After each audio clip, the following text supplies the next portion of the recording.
ನಮಸ್ಕಾರ ಪತ್ರಿಕಾ ಮಾಧ್ಯಮದವರಿಗೆ. ಇವತ್ತೇನು ಕರ್ನಾಟಕ ರಾಜ್ಯದಲ್ಲಿ ಶ್ರೀ ಸನ್ಮಾನ್ಯ ಸಿದ್ದರಾಮಣ್ಣ ಸರ್ಕಾರದಲ್ಲಿ 3 ವರ್ಷ ಸತತವಾಗಿ ಅವರು ಒಳ್ಳೆ 5 ಗ್ಯಾರಂಟಿ ಮತ್ತು ಇನ್ನೊಂದೆರಡು ಗ್ಯಾರಂಟಿ 7 ಗ್ಯಾರಂಟಿಯನ್ನು ಕೊಟ್ಕೊಂಡು ಸರ್ಕಾರ ನಡೆಸ್ಕೊಂಡು ಬಂದಿರತಕ್ಕಂಥ ಸನ್ಮಾನ್ಯ ಹಿರಿಯರಾಗಿದ್ದ ಸಿದ್ದರಾಮಣ್ಣ ಅವರ ನೇತೃತ್ವದ ಒಳ್ಳೆಯ ಸರ್ಕಾರ ನಡೆಯಿತು. ಅದೇ ರೀತಿ ಇವತ್ತು ನಮ್ಮ ಕೇಂದ್ರದಿಂದ ಕೇಂದ್ರ ಇವತ್ತು ಮತ್ತು ರಾಜ್ಯ ಎಲ್ಲ ಸೇರಿ ಇವತ್ತು 5ನೇ ತಾರೀಕು ನಮ್ಮ ಡಿ.ಕೆ. ಶಿವಕುಮಾರ್ ಅವರನ್ನ ನೂತನವಾಗಿ ಮುಖ್ಯಮಂತ್ರಿ ಮಾಡ್ತಾಯಿದ್ದಾರೆ. ಅದರ ಜೊತೆಗೆ ಇವತ್ತು ನಮ್ಮ ಲೋಕಸಭಾ ಸದಸ್ಯರಾಗಿ 7 ಬಾರಿ ಗೆದ್ದಿರ್ತಕ್ಕಂಥ ಸನ್ಮಾನ್ಯ ಕೆ.ಎಚ್. ಮುನಿಯಪ್ಪನವರು ಹಿರಿಯರು ಪೂಜ್ಯರು, ಅವರು ಎಲ್ಲ ಸಮಾಜದಲ್ಲಿ ಹೊಂದಿರ್ತಕ್ಕಂಥ ಎಲ್ಲ ಸಮಾಜವನ್ನು ನಡ್ಕೊಂಡು ಬಂದಿರತಕ್ಕಂಥ ಸನ್ಮಾನ್ಯ ಕೆ.ಎಚ್. ಮುನಿಯಪ್ಪ ಸಾರು ಕರ್ನಾಟಕ ಆಹಾರ ಮಂತ್ರಿಗಳು. ಅವರು ಇವತ್ತು ಒಳ್ಳೆಯ ಅಧಿಕಾರಿಯನ್ನು ನಡೆಸ್ಕೊಂಡು ಬಂದಿರತಕ್ಕಂಥವ್ರು, ಈ ಜಿಲ್ಲೆಗೆ ಒಳ್ಳೆಯ ಕೊಡುಗೆಯನ್ನು ಕೊಟ್ಟಿರ್ತಕ್ಕಂಥವ್ರು, ಎಲ್ಲ ಸಮಾಜವನ್ನು ಎಳ್ಕೊಂಡು ಬಂದಿರತಕ್ಕಂಥ ಸನ್ಮಾನ್ಯ ಕೆ.ಎಚ್. ಮುನಿಯಪ್ಪ ಸಾಹೇಬರು. ಇವತ್ತು ಎಲ್ಲರೂ ನಾವು ಒತ್ತಾಯ ಮಾಡ್ತೀವಿ ಒಂದೇ ಒಂದು ಅವ್ರನ್ನ ನಿಜವಾಗಲೂ ಅವ್ರಿಗೊಂದು ಏನು ಈ ಸಲ 7 ಬಾರಿ MP ಆಗಿ ಮತ್ತು ಕೇಂದ್ರ ಸಚಿವರಾಗಿ ಮತ್ತು ಕರ್ನಾಟಕ ಸಚಿವರಾಗಿರ್ತಕ್ಕಂಥವ್ರು, ಅವರ ಅನುಭವಶಾಲಿ, ಅವರಿಗೆ DCM ಹುದ್ದೆಯನ್ನು ಕೊಡಬೇಕು ಅಂತ ನಾವೆಲ್ಲ ನಾವೆಲ್ಲ ಕೋಮಿನವರೆಲ್ಲ ಕೂಡ ಎಲ್ಲ ಕಾಂಗ್ರೆಸ್ ಪಕ್ಷದವರು ಮತ್ತು ಕಾಂಗ್ರೆಸ್ ಇರತಕ್ಕಂಥ ಎಲ್ಲ ಕೋಮಿನವ್ರನ್ನ ಒತ್ತಾಯ ಮಾಡ್ತಾಯಿದ್ದೀವಿ, ದಯವಿಟ್ಟು ಅವ್ರಿಗೆ DCM ಹುದ್ದೆಯನ್ನು ಕೊಡಬೇಕು ಅಂತ. ಅದ್ರ ಜೊತೆಗೆ ಇನ್ನೊಂದು ಮನವಿ ಕೂಡ ನಾವು ಮಾಡ್ತೀವಿ. ಯಾಕಂದರೆ ನಮ್ಮ ಮುಳಬಾಲ್ ತಾಲೂಕಲ್ಲಿ ಒಂದು ಬಾರಿ ಶಾಸಕರಾಗಿರ್ತಾರೆ, ಕೋಲಾರದಲ್ಲಿ ಕ್ಷೇತ್ರದಲ್ಲಿ ಶಾಸಕರಾಗಿರ್ತಾರೆ ಸನ್ಮಾನ್ಯ ಮಂಜುನಾಥ್ ಅವರು, ಕತ್ತೂರು ಮಂಜಣ್ಣ ಅವರು ಕೂಡ ಅವರಿಗೆ ಸಚಿವ ಸ್ಥಾನ ಕೊಡಬೇಕು ಅಂತ ನಾವು ಡಿ.ಕೆ. ಶಿವಕುಮಾರ್ ಅವ್ರನ್ನು ಮತ್ತು ನಮ್ಮ ಸಿದ್ದರಾಮಣ್ಣ ಅವ್ರನ್ನ ಮನವಿಯನ್ನು ಮಾಡ್ತಾಯಿದ್ವಿ. ಇಷ್ಟು ಹೇಳ್ತಾ ನಾನು ಮಾತನ್ನು ಮುಕ್ತಾಯ ಮಾಡ್ತೀನಿ. ಜೈ ಹಿಂದ್, ಜೈ ಕರ್ನಾಟಕ. ಯಾರು ಮುಂದಕ್ಕೆ వచ్చేయండి. बोलो भारत माता की, ಕಾಂಗ್ರೆಸ್ ಪಾರ್ಟಿ ಕಿ. ಮೀಡಿಯಾ ಮಿತ್ರರಿಗೆ ಎಲ್ರಿಗೂ ನಮಸ್ಕರಿಸ್ತಾ, ಇಲ್ಲಿ ಸೇರಿರುವ ತಾಲೂಕಿನ ಕಾಂಗ್ರೆಸ್ ನಾಯಕರಿಗೆ ಎಲ್ಲರಿಗೂ ನಮಸ್ಕರಿಸ್ತಾ, ಇವತ್ತಿನ ವಿಶೇಷವಾಗಿ ಹೇಳ್ಬೇಕಂದ್ರೆ ನಮ್ಮ ಕೆ.ಎಚ್. ಮುನಿಯಪ್ಪ ಸಾಹೇಬರು 7 ಬಾರಿ ಸತತವಾಗಿ ಕೋಲಾರ ಜಿಲ್ಲೆಯಿಂದ ಪಾರ್ಲಿಮೆಂಟ್ಗೆ ಸದಸ್ಯನಾಗಿ ಕೆಲಸ ಮಾಡಿ ಕಾಂಗ್ರೆಸ್ಸಲ್ಲಿ ಇಡೀ ದೇಶದಲ್ಲಿ ಬಲಪಡಿಸುವ ಮುಖಾಂತರ 2 ಸಲ ಸಚಿವರಾಗಿ ಇದೇ ಕೋಲಾರ ಜಿಲ್ಲೆಯಲ್ಲಿ ಹೇಮಗಲ್ ಕ್ಷೇತ್ರದ ವಿಚಾರದಲ್ಲಿ ಕಂಪನಿಯನ್ನು ಕೂಡ ಅವರು ತಂದಿರುವುದಂಥದ್ದು. ಅದ ನಂತರ ಕರ್ನಾಟಕ ಕಾಂಗ್ರೆಸ್ ಸರ್ಕಾರದಲ್ಲಿ ಆಹಾರ ಸಚಿವರಾಗಿ 3 ವರ್ಷ ಪೂರೈಕೆ ಮಾಡಿ ಎಲ್ಲ ಬಡವರಿಗೆ ಅಕ್ಕಿಯನ್ನು ಕೊಟ್ಟು ಹೊಟ್ಟೆ ತುಂಬ ತಿನ್ನುವಂಥ ಕೆಲಸ ಮಾಡ್ಕೊಂಡು ಬಂದಿದ್ದಾರೆ. ಸಜ್ಜನ ನಾಯಕರು, ಹಿರಿಯ ಮುಖಂಡರು, ಎಲ್ಲ ಕಾಂಗ್ರೆಸ್ ನಾಯಕರನ್ನು ಗುರುತಿಸುವಂಥ, ಕಾಂಗ್ರೆಸ್ ಕಾರ್ಯಕರ್ತರನ್ನು ಬಲಪಡಿಸುವಂಥ ನಾಯಕರು. ಅವರಿಗೆ ಉನ್ನತ ಸ್ಥಾನ ಏನು ಉಪಮುಖ್ಯಮಂತ್ರಿ ಸ್ಥಾನ ಕೊಡಬೇಕು, ನಂತರ ಏನು KPCC ಅಧ್ಯಕ್ಷ ಸ್ಥಾನ ಆದರೂ ಕೊಡಬೇಕು ಅಂತ ನಮ್ಮ ಎಲ್ಲರೂ ತಾಲೂಕಿನ ಜಿಲ್ಲಾದಂತ ಒತ್ತಾಯ ಮಾಡ್ತಾಯಿದ್ದೀವಿ. ಜೈ ಕಾಂಗ್ರೆಸ್. ಸಿದ್ದರಾಮಯ್ಯ ಮುಖ್ಯಮಂತ್ರಿಗಳವರಿಗೆ, ಉಪಮುಖ್ಯಮಂತ್ರಿ ಡಿ.ಕೆ. ಶಿವಕುಮಾರ್ ಅವರಿಗೆ ನಾನು ಕೋಲಾರ ಜಿಲ್ಲಾ ಕಾಂಗ್ರೆಸ್ ಸೇವಾದಳ ವತಿಯಿಂದ ನನ್ನ ಒಂದು ಮನವರಿಕೆ ಇಷ್ಟೇ.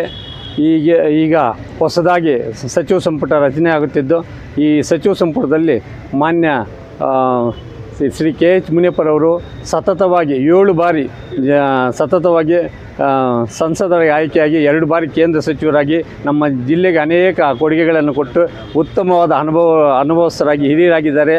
ಅವರು ಈಗಿನ ಕಾಂಗ್ರೆಸ್ ರಾಜ್ಯ ಸಂಪುಟದಲ್ಲಿ ಆಹಾರ ಸಚಿವರಾಗಿ ಒಳ್ಳೆಯ ಸೇವೆಯನ್ನು ಸಲ್ಲಿಸಿದ್ದಾರೆ. ಈಗ ಮಾನ್ಯ ಮುಖ್ಯಮಂತ್ರಿಗಳ ರಾಜೀನಾಮೆಯಿಂದ ಹೊಸ ಸಂಪುಟ ರಚನೆ ಆಗುತ್ತಿದ್ದು, ಈ ಸಂಪುಟದಲ್ಲಿ ಕೆ.ಎಚ್. ಮುನಿಯಪ್ಪರವರನ್ನು ಪರಿಗಣಿಸಿ ಅವರನ್ನು ಉಪಮುಖ್ಯಮಂತ್ರಿಗಳಿಗೆ ಆಯ್ಕೆ ಮಾಡಬೇಕು ಅಥವಾ ರಾಜ್ಯ KPCC ಅಧ್ಯಕ್ಷರನ್ನಾಗಿ ಆಯ್ಕೆ ಮಾಡಬೇಕಂತ ಹೇಳ್ಬಿಟ್ಟು ಜಿಲ್ಲಾ ಕಾಂಗ್ರೆಸ್ ಕಾರ್ಯಕರ್ತರ ಪರವಾಗಿ, ಮುಖಂಡರ ಎಲ್ಲ ತಾಲೂಕಿನ ಹಾಗೂ ಜಿಲ್ಲೆಯ ಕಾಂಗ್ರೆಸ್ ಮುಖಂಡರ ಪರವಾಗಿ ನನ್ನ ಒತ್ತಾಯವನ್ನು ಹೇರುತ್ತಿದ್ದೇನೆ. ಜೈ ಹಿಂದ್, ಜೈ ಕಾಂಗ್ರೆಸ್. ಮಾಧ್ಯಮ ಮಿತ್ರರೇ, ಈಗ ಇಲ್ಲಿ ಸೇರಿರುವ ಕಾಂಗ್ರೆಸ್ ಮುಖಂಡರು ಹಾಗೂ ಗೋಪಾಲಣ್ಣವರೇ ಹಾಗೂ ನಮ್ಮ ಕಗ್ನಳ್ಳಿ ಸೀಣಣ್ಣವರೇ, ನಮಗೆ ತಿಳಿದಂಗೆ ಸುಮಾರು ಎಲ್ಲರೂ ಹೇಳಿದ್ದಾರೆ. ಈಗ ಅಣ್ಣವರು 35-40 ವರ್ಷಗಳಿಂದ ಕೆ.ಎಚ್. ಮುನಿಯಪ್ಪನವರು ಭಾಳ ಸಂತೋಷವಾಗಿ ಯಾವುದೇ ಕಮ್ಯುನಿಟಿ ಆಗಲಿ, ಯಾವುದೇ ಜನಾಂಗಕ್ಕೆ ಯಾವುದೇ ತೊಂದರೆ ಆಗದಿರೋ ಒಂದೇ ಒಂದು, ನನಗೆ ತಿಳಿದ ಮಟ್ಟಿಗೆ ಒಂದೇ ಒಂದು ಅಟ್ರಾಸಿಟಿ ಕೇಸ್ ಇರಲಿಲ್ಲ 45 ವರ್ಷದಲ್ಲಿ ನಮ್ಮ ಕರ್ನಾಟಕ ರಾಜ್ಯದಲ್ಲಿ. ನಮ್ಮನ್ನು ಒಂದನೇ ಅವನು. ಅದರಿಂದ ಏನೇ ಆಗಲಿ ಆತನಿಗೆ ಒಂದು DCM ಪೋಸ್ಟ್ ಕೊಡಬೇಕು ಅಂತ ನಮ್ಮ ತಾಲೂಕಿನ ಎಲ್ಲ ಜನತೆ ಪರವಾಗಿ ನಾನು ವಿಜೃಂಭಣೆಯಿಂದ ಕೇಳ್ತಾ ಇದ್ದೀನಿ. ಹಾಗೂ ಅಕಸ್ಮಾತ್ ಏನಾದರೂ ಅದು ತಪ್ಪಿದ್ರೂ KPCC ಅಧ್ಯಕ್ಷರಾಗಿ ಮಾಡಬೇಕು ಅಂತ ನಮ್ಮ ಒತ್ತಾಯ ಮಾಡ್ತಾಯಿದ್ದೀನಿ. ಈಗ ನಮ್ಮ ರಾಜ್ಯಾದ್ಯಂತ ನಮ್ಮ ಸಿದ್ದರಾಮಣ್ಣವ್ರಿಗೂ ಹಾಗೂ DK ಶಿವಕುಮಾರ್ ಅವ್ರಿಗೂ ವಂದನೆ ಹೇಳ್ತಾ ನಾನು ಭಾಷಣವನ್ನು ಮುಗಿಸ್ತಾ ಇದ್ದೀನಿ. ತಗೊಳಪ್ಪ ಅವ್ರಾಗಬೇಕು. ಎಲ್ರಿಗೂ ನಮಸ್ಕಾರ. ಈ ದಿನ ಪತ್ರಿಕಾಗೋಷ್ಠಿಯನ್ನು ಕರೆದಿರುವ ಉದ್ದೇಶ ಏನು, ಇವತ್ತು ರಾಜ್ಯದಲ್ಲಿ ವಿದ್ಯಮಾನಗಳು ನಡೆಯುತ್ತಿದೆ, ಅದರಲ್ಲಿ ರಾಷ್ಟ್ರೀಯ ನಾಯಕರಾದಂತಹ AICC ಅಧ್ಯಕ್ಷರಾದ ಮಲ್ಲಿಕಾರ್ಜುನ ಖರ್ಗೆ ಅವರಲ್ಲಿ ಮತ್ತು ರಾಷ್ಟ್ರೀಯ ನಾಯಕರುಗಳಾದ ಸೋನಿಯಾ ಗಾಂಧಿ, ರಾಹುಲ್ ಗಾಂಧಿ ಮತ್ತು ರಾಜ್ಯದ ನಾಯಕರುಗಳಾದ ಸನ್ಮಾನ್ಯ ಮಾಜಿ ಮುಖ್ಯಮಂತ್ರಿಗಳು ಸಿದ್ದರಾಮಯ್ಯನವರಲ್ಲಿ ಮತ್ತು ಅದೇ ರೀತಿ ಈಗ ಏನು ಹತ್ತಿರದಲ್ಲೇ ಮುಖ್ಯಮಂತ್ರಿಗಳಾಗುವಂಥ ಸನ್ಮಾನ್ಯ DK ಶಿವಕುಮಾರಲ್ಲಿ ನಾವು ಮನವಿ ಮಾಡಿಕೊಳ್ಳೋದಿಷ್ಟೇ. KH ಮುನಿಯಪ್ಪನವರು ಸುಮಾರು ಒಂದು 50 ವರ್ಷಗಳಿಂದ ಪಕ್ಷದಲ್ಲಿ ತನ್ನನ್ನು ತಾನು ದುಡಿಸ್ಕೊಂಡು ಪಕ್ಷವನ್ನು ಕಟ್ಟುವಲ್ಲಿ ಒಳ್ಳೆಯ ನಿಷ್ಠಾವಂತ ಕಾರ್ಯಕರ್ತರಾಗಿ ಕೆಲಸನ ಮಾಡಿರೋಂಥವ್ರು. ಅದೇ ರೀತಿ 8 ಬಾರಿ ಸಹ ಲೋಕಸಭೆ ಸದಸ್ಯರಾಗಿ ಆಯ್ಕೆಯಾಗಿ 8ನೇ ಬಾರಿ ಕೂಡ ಸಚಿವರಾಗಿ ಕೂಡ ಆಯ್ಕೆಯಾಗಿರ್ತಾರೆ. ಅವರ ಕಾರ್ಯವೈಖರ್ಯ ಭಾಳ ಉತ್ತಮವಾಗಿರುತ್ತೆ. ಅವರು ಕೇವಲ ಒಂದು ಜನಾಂಗಕ್ಕೆ ಸೀಮಿತ ಅಲ್ಲ, ಎಲ್ಲ ಜನಾಂಗದ ನಾಯಕರುಗಳಿಗೆ ನಾಯಕರಾಗಿ ಅವರ ಮೆಚ್ಚುಗೆಯನ್ನು ಪಡೆದು ಒಳ್ಳೆಯ ಪ್ರೀತಿಯ ಒಂದು ಪ್ರೀತಿಯನ್ನು ಗಳಿಸ್ಕೊಂಡಿರ್ತಾರೆ. ಅದೇ ರೀತಿ ಅವರ ಅವಧಿಯಲ್ಲಿ ಅನೇಕ ರೀತಿಯ ಅಭಿವೃದ್ಧಿ ಕಾರ್ಯಗಳನ್ನು ಕೂಡ ಮಾಡಿರ್ತಾರೆ. ಹಾಗಾಗಿ ನಾವೆಲ್ಲ ಕೂಡ ತಾಲೂಕಿನ ಎಲ್ಲ ಜನಾಂಗದವರು ಪಕ್ಷಾತೀತವಾಗಿ ಸನ್ಮಾನ್ಯ KH ಮುನಿಯಪ್ಪನವರ ಕಾರ್ಯವೈಖರಿಯನ್ನು ನೋಡಿ ಅವರಿಗೆ ಈ ದಿನ ಏನು ನಡೀತಿದೆ ಉದ್ಯಮಾನಗಳಲ್ಲಿ ಅವ್ರಿಗೆ ಒಳ್ಳೆಯ ಸ್ಥಾನಮಾನ ಅಂತಂದರೆ DCM ಹುದ್ದೆ ಆಗಲಿ ಅಥವಾ KPCC ಅಧ್ಯಕ್ಷರ ಸ್ಥಾನವನ್ನು ಕೊಳ್ಳೇಬೇಕು ಅಂತೇಳಿ ನಾವೆಲ್ಲ ತಾಲೂಕಿನ ಜನತೆ ಒತ್ತಾಯ ಮಾಡ್ತಾ ಇದ್ದೇವೆ. ಜೈ ಬಲೋ ಭಾರತ್ ಮಾತಾಕ್ಕೆ ಜೈ. ನೋಡಿ, ಕಾಂಗ್ರೆಸ್ ಸರ್ಕಾರ ಸಿದ್ದರಾಮಯ್ಯ ಮತ್ತು DK ಶಿವಕುಮಾರ್ ರವರ ನೇತೃತ್ವದಲ್ಲಿ 5 ಗ್ಯಾರಂಟಿಗಳನ್ನು 23ರಲ್ಲಿ ಅನೌನ್ಸ್ ಮಾಡಿದರು. ಇದರ ಕಾಪಿಯನ್ನು ದೇಶಾದ್ಯಂತ ಮಾಡ್ತಾ ಇದ್ದಾರೆ. ಅದೇನು ಅಂದರೆ BJPಯವರೇ ಪಶ್ಚಿಮ ಬಂಗಾಳದಲ್ಲಿ 3,000 ರೂಪಾಯಿ ಅನೌನ್ಸ್ ಮಾಡಿದ್ದಾರೆ. ಇನ್ನು ಇವರು DK ಶಿವಕುಮಾರು ಸಿದ್ದರಾಮಯ್ಯ ಸಾಹೇಬರು ಮಾಡಿರೋದ್ರಿಂದ ಬಡವರಿಗೆ ಇನ್ನು ಮುಂದೆ ಬಡವರಿಗೆ ತಲುಪುವಂತಹ ಅನೇಕ ಕಾರ್ಯಕ್ರಮಗಳು ದೇಶಾದ್ಯಂತ ಯಾವುದೇ ಪಕ್ಷದವರು ಮಾಡಲೇಬೇಕಾಗ್ತದೆ.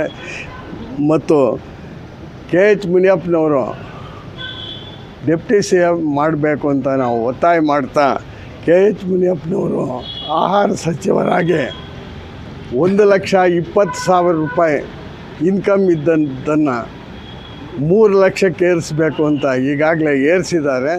ಅದು ಕೂಡ ಬಡ ಜನರಿಗೆ ಅನುಕೂಲವಾಗಿ 40 ಲಕ್ಷ ಜನರಿಗೆ ಮತ್ತೆ BPL ಕಾರ್ಡ್ ಸಿಗ್ತದೆ. ಕಾಂಗ್ರೆಸ್ ಸರ್ಕಾರ ಮತ್ತೆ 28ರಲ್ಲೂ ಬರುವಂತಹ ಸೂಚನೆಗಳಿದೆ ಅಂತ ಹೇಳಿ ನಾನು 2 ಮಾತುಗಳನ್ನು ಮುಗಿಸ್ತೀನಿ. ಎಲ್ರಿಗೂ ನಮಸ್ಕಾರ.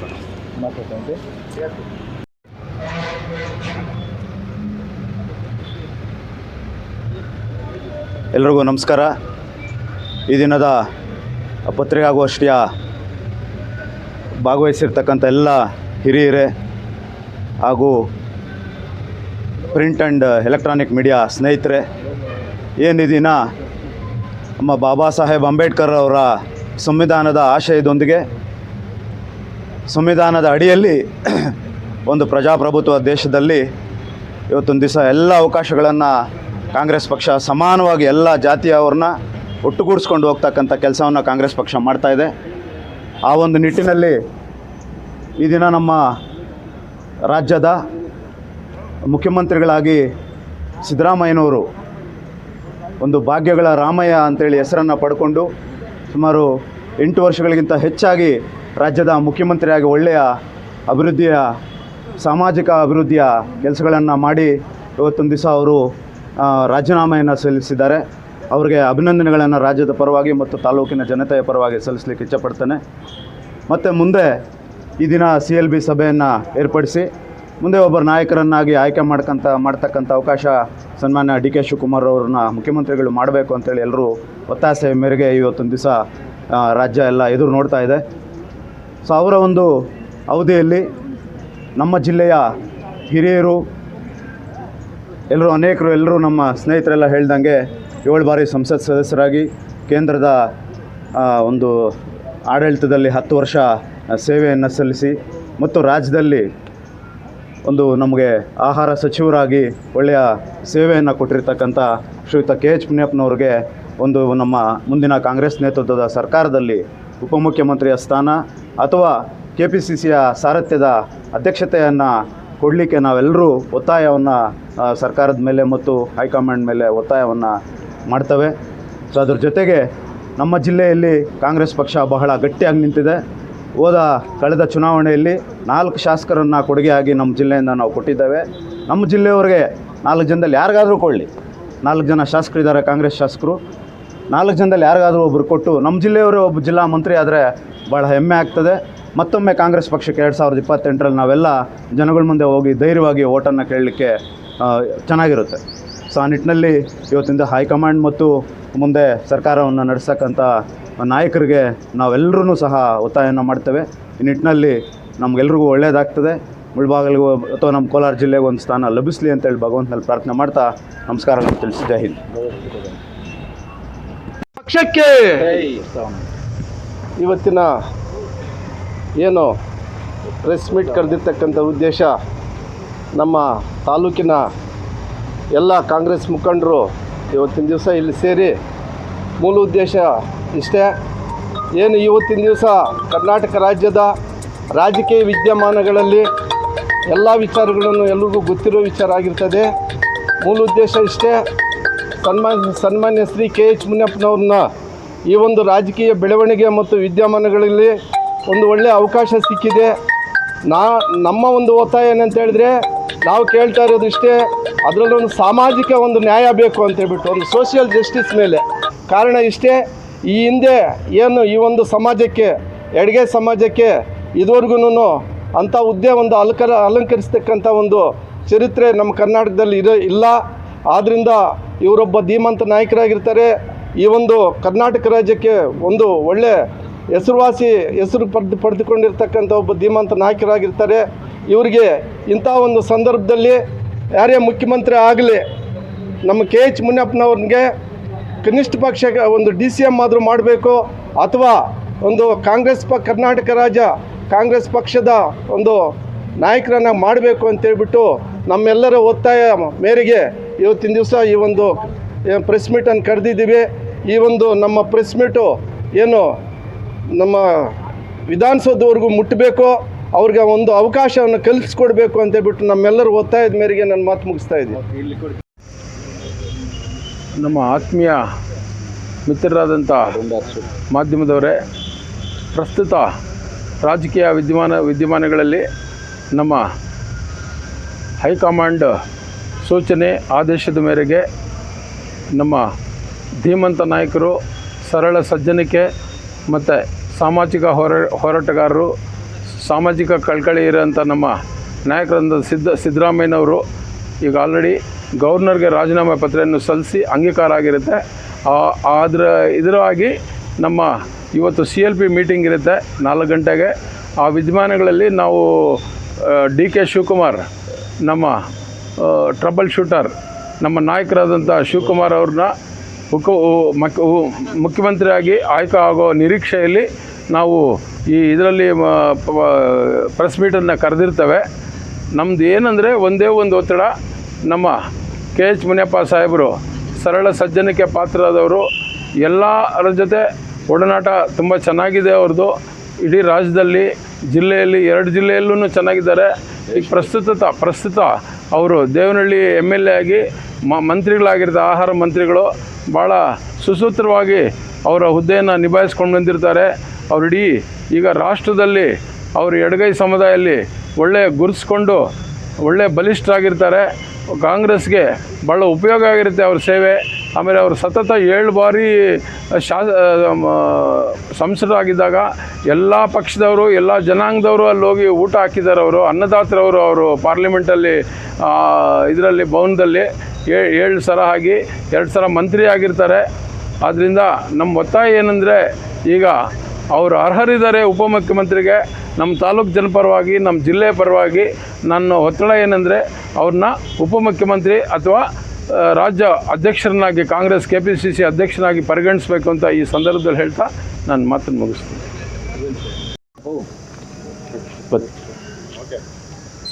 ಪತ್ರಿಕೆ ಮತ್ತು ಸಾಮಾಜಿಕ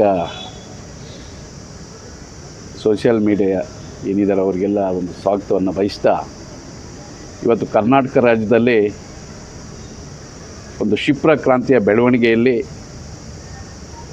ಇವತ್ತು ಕಾಂಗ್ರೆಸ್ಸಿನ ಒಗ್ಗಟ್ಟಿನ ಮಂತ್ರ ಜೊತೆಗೆ ಸಿದ್ದರಾಮಣ್ಣವರ ಭಾಗ್ಯಗಳ ಯೋಜನೆ, ಸಿದ್ದರಾಮಣ್ಣವರಿಗೆ ಅಭಿನಂದನೆ ಸಲ್ಲಿಸ್ತಾ, ಹಾಲಿ ನೇನು ಮುಖ್ಯಮಂತ್ರಿ ಆಗುವ DK ಶಿವಕುಮಾರ್ ಸಾಹೇಬರಿಗೆ ಸ್ವಾಗತವನ್ನು ಕೋರ್ತಾ, ಅವರಲ್ಲಿ ನಮ್ಮದೊಂದು ನಮ್ರತೆಯ ವಿನಂತಿ, ತಾಲೂಕಿನ ಕಾಂಗ್ರೆಸ್ಸಿನ ಎಲ್ಲರೂ ಸೇರಿ ಇವತ್ತೊಂದು ದಿನ ಈ ಪತ್ರಿಕಾಗೋಷ್ಠಿ ಕರೆದಿರುವ ಮುಖ್ಯ ಉದ್ದೇಶ ಏನೆಂದರೆ, ಕೋಲಾರ ಜಿಲ್ಲೆಯಲ್ಲಿ ಸತತ 7 ಬಾರಿ ಸಂಸತ್ ಪ್ರವೇಶ ಮಾಡಿ 10 ವರ್ಷ ಕೇಂದ್ರ ಸಚಿವರಾಗಿ, ದಲಿತ ಮುತ್ಸದ್ದಿಯಾಗಿ, ಹಿರಿಯ ರಾಜಕಾರಣಿ ಆಗಿ, ಎಲ್ಲ ಸಮುದಾಯದಲ್ಲೂ ಸಹ, ಎಲ್ಲ ಧರ್ಮದಲ್ಲೂ ಸಹ ಅಜಾತಶತ್ರು ಅನಿಸ್ಕೊಂಡಿರುವ KH ಮುನಿಯಪ್ಪ ಸಾಹೇಬರನ್ನು ಇವತ್ತು ಗುರುತಿಸಿ ಅವರಿಗೆ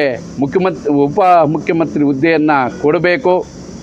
ಜೊತೆಗೆ ಅವರನ್ನು ಪಕ್ಷದಲ್ಲಿ ಗೌರವಿತವಾಗಿ ನಡೆಸ್ಕೊಳ್ಬೇಕು ಅಂತ ಇವತ್ತು ನಾವು ಪ್ರಚಾರ ಸಮಿತಿ ಉಪಾಧ್ಯಕ್ಷರಾಗಿ ಮತ್ತು ತಾಲೂಕಿನ ಸುಮಾರು 30 ವರ್ಷ ಕಾಂಗ್ರೆಸ್ಸಿನ ನಿಷ್ಠಾವಂತ ಕಾರ್ಯಕರ್ತನಾಗಿ ಎಲ್ಲರ ಒಂದು ಸಮ್ಮುಖದಲ್ಲಿ ನಮ್ಮ ಸಿದ್ದರಾಮಯ್ಯನವರು ಮತ್ತು ಡೆಲ್ಲಿ ಹೈಕಮಾಂಡ್ ಅವರನ್ನು ಮತ್ತು DK ಶಿವಕುಮಾರ್ ಸಾಹೇಬ್ರನ್ನು ಎಲ್ಲರೂ ಸಹ ಒತ್ತಾಯಿಸುತ್ತಾ ನನ್ನ ಮಾತನ್ನು ಮುಗಿಸ್ತಾ ಇದ್ದೀನಿ. ಜೈ ಹಿಂದ್, ಜೈ ಕಾಂಗ್ರೆಸ್. ಮೀಡಿಯಾ ಅವರಿಗೆ ಸ್ವಾಗತ ಮಾಡ್ತಾ, ಇಂದು ಮುಳಬಾಗಿಲು ತಾಲೂಕಿನ ಪ್ರವಾಸಿ ಮಂದಿರದಲ್ಲಿ ಸೇರಿರ್ತಕ್ಕಂಥ ಎಲ್ಲ ನಮ್ಮ ಕಾಂಗ್ರೆಸ್ ಹಿರಿಯ ಮುಖಂಡರು ಸೇರಿ ಅವರಲ್ಲಿ ಮನವಿ ಮಾಡ್ತಾ, ಮತ್ತು ನಮ್ಮ ಕೋಲಾರ ಜಿಲ್ಲೆಯಲ್ಲಿ ಹಿರಿಯ ರಾಜಕಾರಣಿ 7 ಬಾರಿ ಸಂಸತ್ ಸದಸ್ಯರಾಗಿರ್ತಕ್ಕಂಥ ಶ್ರೀಮಾನ್ KH ಮುನಿಯಪ್ಪನವ್ರಿಗೆ ರಾಜ್ಯದಲ್ಲಿ ಉಪಮುಖ್ಯಮಂತ್ರಿ ಸ್ಥಾನ ಕೊಡಬೇಕೆಂದು ಒತ್ತಾಯಿಸ್ತಾ, ಮತ್ತು ಕರ್ನಾಟಕ ರಾಜ್ಯದಲ್ಲಿ ಮಾದಾರ್ ಮಹಾಸಭಾ ಅಧ್ಯಕ್ಷರಾದ ಶ್ರೀಮಾನ್ KH ಮುನಿಯಪ್ಪನವರು ಈ ರಾಜ್ಯದಲ್ಲಿ ಎಡಗೈ ಸಮಾಜದ ಜನಾಂಗ ಸುಮಾರು 45 ಲಕ್ಷಕ್ಕೂ ಹೆಚ್ಚಿನ ಜನಸಂಖ್ಯೆ ಇದ್ದು, ಅವರು ಶ್ರಮ ಜಾಸ್ತಿ ಇದ್ದು ಕಾಂಗ್ರೆಸ್ ಪಕ್ಷಕ್ಕೆ ಅವರು ಅನೇಕ ಸರ್ವಿಸನ್ನು ಮಾಡಿ ಕಾಂಗ್ರೆಸ್ ಪಕ್ಷಕ್ಕೆ ಈ ಜನನ ಒಲವು ಮಾಡಿಸಿ ಈ ಸರ್ತಿ ಸರ್ಕಾರ ತರುವುದರಲ್ಲಿ ಭಾಳ ಯಶಸ್ವಿಯಾಗಿ ಮಾಡಿದ್ದಾರೆ. ಹಾಗಾಗಿ ನಮ್ಮ ಮುನಿಯಪ್ಪನವರ ಸಾಹೇಬರಿಗೆ ಈ ಸರ್ತಿ KPCC ಅಧ್ಯಕ್ಷ ಸ್ಥಾನ ಅಥವಾ DCM ಸ್ಥಾನ ಕೊಡಬೇಕೆಂದು ಈ ಸಂದರ್ಭದಲ್ಲಿ ಹೇಳ್ತಾ ಇದ್ದೀವಿ. ಮತ್ತು ಕೇಂದ್ರದಲ್ಲಿ ಸುಮಾರು 10 ವರ್ಷಗಳ ಕಾಲ ಅವರು ಸಚಿವರಾಗಿ ಅನುಭವ ಹೊಂದಿದ್ದು, ರಾಜ್ಯದಲ್ಲಿ ಸುಮಾರು ಸಿದ್ದರಾಮಯ್ಯನವರ ಸರ್ಕಾರದಲ್ಲಿ 3 ವರ್ಷ ಆಹಾರ ಸಚಿವರಾಗಿ ಒಳ್ಳೆಯ ಅನುಭವ ಹೊಂದಿದ್ದು, 224 ಕ್ಷೇತ್ರದಲ್ಲಿ ಸೀನಿಯರ್ ಸಚಿವರಂದರೆ ನಮ್ಮ ಮುನಿಯಪ್ಪ ಸಾಹೇಬ ಅವರು. ಅದಕ್ಕೋಸ್ಕರ ಈ ಸಂದರ್ಭದಲ್ಲಿ ಮಾದಾರ ಮಹಾಸಭಾದ ವತಿಯಿಂದ ಮತ್ತು ನಾನು ಆದಿಜಾಂಬು ಅಭಿವೃದ್ಧಿ ನಿಗಮದ ಅಧ್ಯಕ್ಷನಾಗಿ, ಈ ದೇವಸ್ಥಾನದ ಅಭಿವೃದ್ಧಿ ನಿಗಮದ ಅಧ್ಯಕ್ಷನಾಗಿ ಈ ಸಂದರ್ಭದಲ್ಲಿ ಒತ್ತಾಯ ಮಾಡ್ತಾ ಇದ್ದೇನೆ. ಇಷ್ಟೇಳಿ ನಾನು ಮಾತು ಮುಗಿಸ್ತಾ ಇದ್ದೇನೆ. ಸರಿ, ಬಂದೇ ಧನ್ಯವಾದಗಳು.